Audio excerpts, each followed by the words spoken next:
কালনা পৌরসভার 2 নম্বর ওয়ার্ডে ব্যাপক চাঞ্চল্য। প্রতিদিনের মতোই কাজে বেরিয়েছিলেন তিনি, কিন্তু শেষমেশ উদ্ধার হলো তার ঝুলন্ত দেহ। কালনা পৌরসভার পরিশোধিত জল প্রকল্পের ক্যাম্পাসের ভিতর থেকে উদ্ধার হলো সাফাই বিভাগের কর্মী বিক্রম হারির মৃতদেহ। জানিয়ে কার্যত শোকের ছায়া নেমে এসেছে গোটা এলাকায়। মৃতের পরিবার সূত্রে জানা গিয়েছে, মঙ্গলবার সকালে আর 5টা দিনের মতোই কাজে বেরিয়েছিল লক্ষ্মীগঞ্জ পাড়ার বাসিন্দা বিক্রম হারি। পৌরসভার সাফাই বিভাগের কর্মীদের নির্দিষ্ট জায়গায় কাজে পাঠিয়ে দেওয়ার পর তিনি নিজেই পৌঁছে যান পানীয় জলের ফিল্টার স্টেশনে। সেখানেই জানালার রডের সাথে তাঁর ঝুলন্ত দেহ উদ্ধার হয়। প্রাথমিক অনুমান, বিক্রম হারি মানসিকভাবে বেশ ভেঙে পড়েছিলেন। তার পরিবারের পক্ষ থেকে জানানো হয়েছে, বেশ কিছুদিন আগে তিনি স্ট্রোকে আক্রান্ত হয়ে হাসপাতালে ভর্তি ছিলেন। শারীরিক অসুস্থতা এবং সেই কারণে তৈরি হওয়া মানসিক অবসাদ থেকেই কি এই চরম সিদ্ধান্ত, সেই প্রশ্নই এখন বড় হয়ে দেখা দিচ্ছে। তবে এই ঘটনায় এলাকার বাসিন্দারা ক্ষোভ উগরে দিয়েছেন নিরাপত্তার অভাব নিয়ে। স্থানীয় বাসিন্দা শক্তিহারি দাবি তুলেছেন, আগে এই পরিশোধিত জল প্রকল্পে সিকিউরিটি গার্ডের ব্যবস্থা থাকলেও বর্তমানে তা নেই। যদিও সিসিটিভি ক্যামেরা রয়েছে, কিন্তু কাজের চাপে কর্মীদের পক্ষে সবসময় স্ক্রিনের নজর রাখা সম্ভব হয় না। এলাকাবাসীর দাবি, যদি গেটের সামনে সঠিক নিরাপত্তা রক্ষী থাকতো তবে হয়তো এমন মর্মান্তিক ঘটনা এড়ানো যেত। বাইট। ইতিমধ্যেই ঘটনাস্থলে কালনা থানার পুলিশ পৌঁছে মৃতদেহটি উদ্ধার করে ময়না তদন্তের জন্য কালনা হাসপাতালে পাঠিয়েছে। এটি নিছকই আত্মহত্যা নাকি এর পিছনে রয়েছে অন্য কোনো কারণ, তা খতিয়ে দেখছে পুলিশ। কালনা থেকে রীতা ভট্টাচার্যের রিপোর্ট, ক্রাইম প্রেস বেঙ্গল। তার মতনই যেমন আমাদের কালনা পৌরসভা যে প্রত্যেকটা ওয়ার্ডে যেমন লেবার ভাগ হয়, তা সেই ডিপার্টমেন্টে উনি ছিল। লেবার ভাগ হতে এবং কোন ওয়ার্ডে কতগুলো লেবার যাবে সেভাবে ওনাকে বলতে এসআই সাহেব, উনি সেভাবে আর কি ওইগুলোকে কোন ওয়ার্ডে কতগুলো লেবার যাবে ওইটা করতো। তারপরে এখানে যেমন বালতি, ময়লা ফেলার, ব্লিচিং থাকতো, তো ও প্রত্যেক দিনই আসতো, যেটা দরকার পড়তো বালতি ব্লিচিং নিয়ে যেত। আজকে যেটা দেখা গেল, যেটা আমরা এখানে সিসিটিভিতে দেখলো, ওনার বাড়ির ছেলেও ছিল, ওনার ভাইপোরাও ছিল, সবাই আমরা দেখলাম।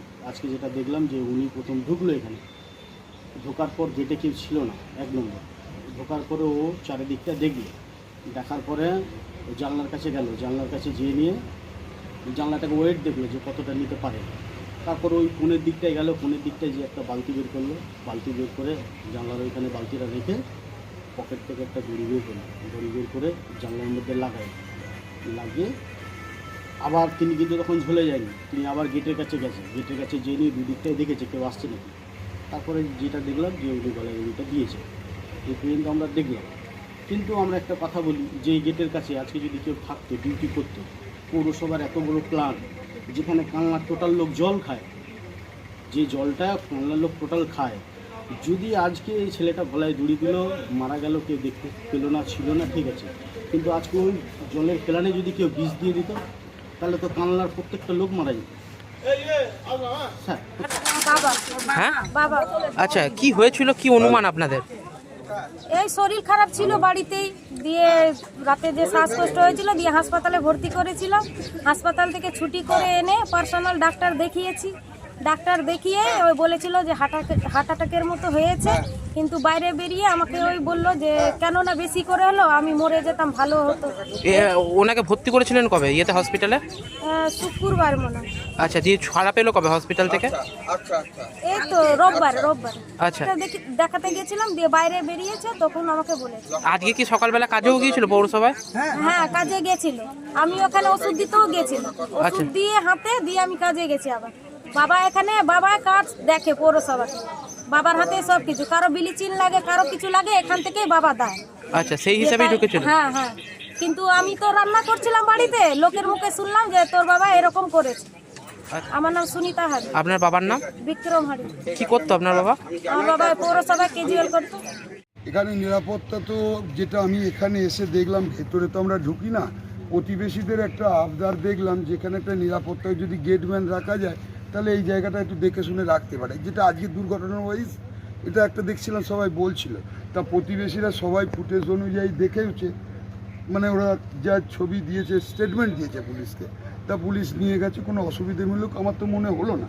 তবুও দেখুন, এলাকায় যখন এরকম একটা দুর্ঘটনা ঘটেছে, এরম তো এই জায়গাতে নানান মানুষ আছে, একটা নিরাপত্তা যদি গাইডলাইন একটা করে দেয় ভালোই হয়। থাকলে কী হবে, যে কে ঢুকলো কে ডাকলো, তা একটু কেয়ারফুল হবে, এটুকুনি হতে পারে। ওরা যেটা আবদার করছে, আপনিও কি চাইছেন সেটা? আমরাও সেটা চাই। এলাকার মানুষ যেটা ভালো বুঝে চাইছে, আমিও তো চাই ভালো হোক। কি নাম আপনার? আমার নাম কমল পাল।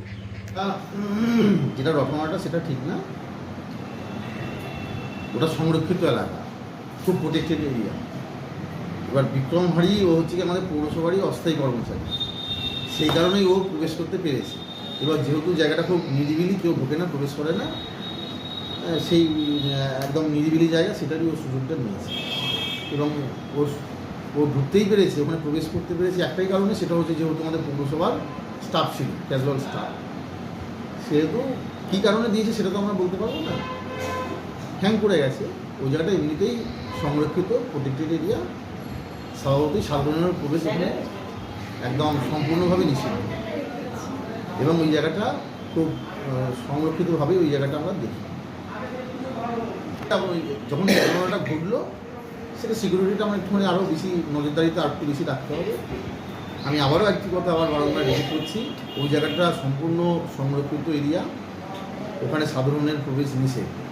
কিন্তু যেহেতু ও পৌরসভারই আমাদের কর্মচারী ছিল, অস্থায়ী কর্মচারী, সেই কারণেই ও ওখানে প্রবেশ করতে পেরেছে এবং জায়গাটা নিরিবিলি বলেই মানুষজন ওখানে সাধারণত ঢুকতে পারে না, সেই সুযোগটা ও নিয়ে ওখানে হ্যান্ড